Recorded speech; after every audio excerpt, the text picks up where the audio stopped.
All right, let's connect courtesy of Comcast Business. Every connection counts with Petaluma's finest. Dalton Johnson live in San Antonio. And DJ, let's just start right there. The mood in the locker room last night. What was the mood in that locker room as we heard from Jimmy Butler, Draymond Green, and Stephen Curry?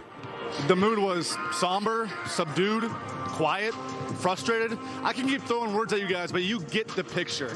This was not the same kind of vibe in the locker room for the Warriors that we felt at the end of last season when they went 23-8 down the stretch after acquiring Jimmy Butler.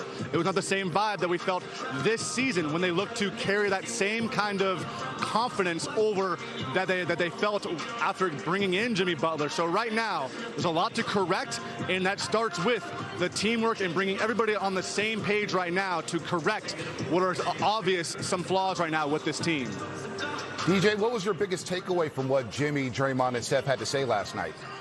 My biggest takeaway really was just the wording, the phrasing, and kind of how we took the wording and phrasing, because Draymond, Jimmy Butler, both of them were giving team-first messages in different ways. I'm not going to put a lot of eggs into the basket as far as Draymond Green using the word of personal agendas, because the question that he was given had the wording of personal agenda. But it's about putting the personal agenda to the side as long as it's about team first.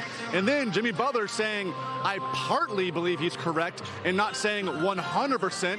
That raised my eyebrows a little bit, but then he got right back into the commitment to winning, that everything has to be about committing to winning. And yes, there are individual aspects to winning, but they have to correlate to the team always coming first. And that brought me to Steph Curry saying that a commitment to winning is three different things. It's crashing the glass, it's running the floor, and it's taking care of the basketball. Well, right now, the Warriors, they rank 26th in offensive rebounds per game, 23rd in turnovers per game, averaging the 7th most per game right now throughout the NBA, and every number that we're seeing is hurting the Warriors. Their pace is 18th in the NBA. This is not the kind of team that the Warriors want to be when it comes to pace and space, when it comes to running the floor, when it comes to crashing the glass and taking care of the basketball.